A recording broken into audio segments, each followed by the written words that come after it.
नमस्कार, मैं रिया और आप देख रहे हैं डॉक्टर साहिब। आज हम एनीमिया के बारे में जानकारी लेने वाले हैं और इस विषय में हमारे साथ जानकारी साझा करने के लिए मौजूद है डॉक्टर बीके चौधरी। डॉक्टर साहिब पटना पीएमसीएच में एसोसिएट प्रोफेसर रेस्पिरेटरी मेडिसिन है, साथ ही साथ कंसल्टेंट फिजिशियन भी है। तो डॉक्टर साहब, बहुत बहुत स्वागत है आपका हमारे चैनल में। धन्यवाद। एनीमिया ये खून की कमी से हालांकि होती है, तो इस विषय में हम आपसे जानकारी लेने वाले हैं कि आखिर ये जो खून की कमी से बीमारी होती है ये क्यों होती है। देखिए, एनीमिया मतलब सिंपल इसकी परिभाषा है, खून की कमी हो गई, खून की अत्यंत हेमोग्लोबिन की कमी हो गई। तो इसके कई कारण है, बहुत ही कॉमन है इंडिया में, खासकर वन ऑफ द कॉमनेस्ट कारण है। अभी 800 करोड़ आबादी है, जिसमें से 1/3 लोगों को खून की कमी होती है। तो खून की कमी हो रही है, उसका एक प्रमुख कारण है आयरन डेफिशिएंसी एनीमिया, खाने न्यूट्रिशनल एनीमिया हम लोग उसको बोलते हैं। ये इंडिया में या कोई भी डेवलपिंग कंट्री में या अफ्रीका में या कोई भी पुअर कंट्रीज़ में इसके इंसिडेंस बहुत हाई हैं, इसलिए कि खून की कमी हो रही है खाने न्यूट्रिशन की वजह से।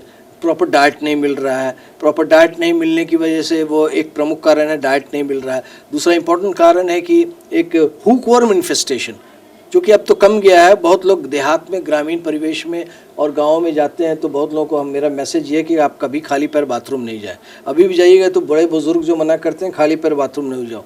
नंगे पाँव जाने से हुकवर्म का वो अंडा जो है पैर में चुभ जाता है और वहाँ से घुस जाता है और वो पूरे बॉडी में हुकवर्म पेट में आ जाता है और आपके खून को चूसता है। इसको ये आयरन डेफिशिएंसी एनीमिया कराता है। हुकवर्म बहुत इंपॉर्टेंट एक वर्म है, जोक है। और दूसरा होता है अफ्रीकन कंट्री में खासकर कॉमनेस कारण शिस्टोसोमियासिस। ये इंडिया में कम होता है, ये ज़्यादा अफ्रीका में या सदर्न अमेरिका में होता है। इसको शिस्टोसोमियासिस कहते हैं। ये भी एक बहुत इंपॉर्टेंट इन्फेक्शन है जो खून चूसता है और खून की कमी हो जाती है।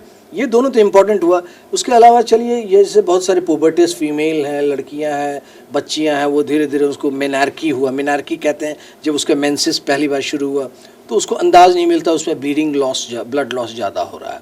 या एल्डरली फीमेल जिनका मेनोपॉज हो रहा, जिनका मासिक बंद होने जा रहा, तो हार्मोनल इम्बैलेंस हुआ बॉडी के अंदर, हार्मोन का कमती बेसी हुआ। तो इस सिचुएशन में वो क्या होता है कि उसकी ब्लीडिंग ज़्यादा होनी शुरू हो जाती है।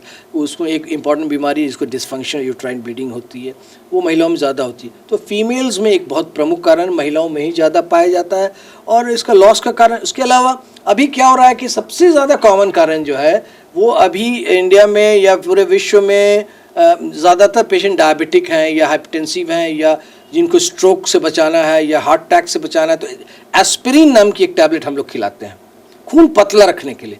तो एस्पिरिन पेट में जाके धीरे धीरे ऊजिंग करा रहा है, कैपिलरी ऊजिंग, धीरे धीरे ब्लड लॉस हो रहा है, स्टूल से निकल जा रहा है, ब्लड पखाना में निकल रहा है, पता नहीं चल रहा है, धीरे धीरे उसकी खून की कमी। कई बार हमारे पास पेशेंट आते हैं, जैसे इसके इंपॉर्टेंट सिम्टम्स, लक्षण होते हैं। पेशेंट आया हांफते हुए है, तो हम लोग देखें उसका हार्ट चेक कर रहा है, बीपी चेक कर रहे हैं, सब ठीक है। खून का कराए तो मान लो 5 ग्राम है। नॉर्मली फीमेल पुरुषों में 13 से 16 ग्राम और औरतों में 12 से 14 ग्राम होता है प्रति DL। तो ये हेमोग्लोबिन, लेकिन उसमें 6 ग्राम या 5 ग्राम। तो हम लोग समझाने की भाषा में बता रहे आपको 5 आना खून है। तो हम लोग का एक प्रोटोकॉल है कि नहीं, इतना से नीचे रहेगा तो ब्लड चढ़ाते हैं, इतना से ऊपर 50% नीचे गया तो ब्लड चढ़ाते हैं। ब्लड चढ़ाने में बहुत सारी समस्याएं हैं, तो उसमें आजकल इंजेक्शन आ गया है, पानी में चढ़ाने वाले खून का दवा आ गया है। दूसरा सबसे इम्पोर्टेंट चीज़ है कि उसके बाद हम लोग खून की अत्यंत कमी हो जाती है, तो पेशेंट आया सांस फूलते हुए, उसको बताते हैं खून की कमी, नहीं सर हम खाना पीना से बढ़ा लेंगे। This is not possible. खाना पीना से बढ़ने में उसको सालों लग जाएगा। तो उसको हम लोग आयरन सप्लीमेंट देते हैं। एक तो ये हम लोग आयरन डेफिशिएंसी एनीमिया पे बहुत सारी बातें कर लिए। इसके अलावा कई प्रकार का और भी एनीमिया होता है, जैसे मेगालोब्लास्टिक एनीमिया होता है। वो फोलिक एसिड क्या है, वो पत्ता से खाते हैं हम लोग। 5 mg के फोलिक एसिड टैबलेट की कमी होती है, जिसकी कमी से या कॉपर, बहुत अधिक तांबे के बर्तन पानी पीते हैं, या मैंगनीज या मैग्नीशियम या बहुत सारे जो ट्रेस एलिमेंट्स हैं, जो एलिमेंट्स हैं जिनकी कमी की वजह से होता है कई प्रकार का एनीमिया, तो मेगालोब्लास्टिक एनीमिया कहते हैं। या उसके अलावा हिमोलिटिक एनीमिया होता है कि आपके लाल रक्त कण बन रहा है, टूटते जा रहा है, तो उसका कारण ढूंढते हैं। तो ये मेजर 3 हैं। जो पहला आयरन डेफिशिएंसी एनीमिया है, उसी पे हम लोग कॉन्सेंट्रेट करें। पूरे विश्व में हमने बताया 800 करोड़ की आबादी में लगभग 1/3 की आबादी आयरन डेफिशिएंसी एनीमिया से सफ़र कर रही है।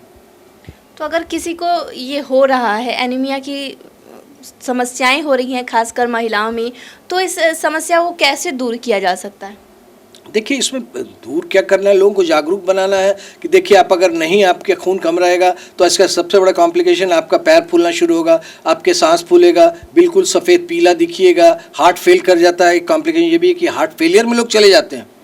कई बार प्रेगनेंसी में मना किया था कि आप भारी काम नहीं कीजिए, इससे उसको हम लोग ग्रीन वेजिटेबल्स खाने बोलते हैं, खासकर पालक का। और सरकार की तरफ से, भारतीय सरकार, बिहार सरकार की तरफ से आयरन टैबलेट्स प्रोवाइड किया जा रहा है, जो पूरे सभी लोगों को फ्री में बांटा जाता है। तो लोगों को जागरूक बनाना कि आयरन टैबलेट लोग खाओ, क्योंकि ये नहीं कि टेस्ट कराओ, ये मान के चलो कि 60 to 70% ऑफ फीमेल्स हमारे राज्य में या दूसरे राज्य में या भारत में जिनको आयरन डिफिशिएंसी है, उनको आयरन टैबलेट के साथ फोलिक एसिड और अदर विटामिन खाना चाहिए ताकि उनको एनीमिया नहीं हो सके। और साल में एक बार एल्बेंडाजोल नाम की एक दवा है, जो जोंक की दवा, जिससे हुक वर्म या और भी वर्म जो है मर जाए, उसको ज़रूर खिलाना चाहिए।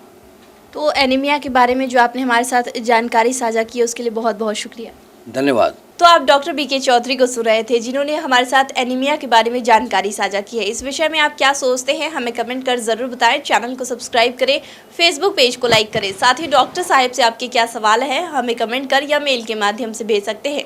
वीडियो देखने के लिए आपका शुक्रिया।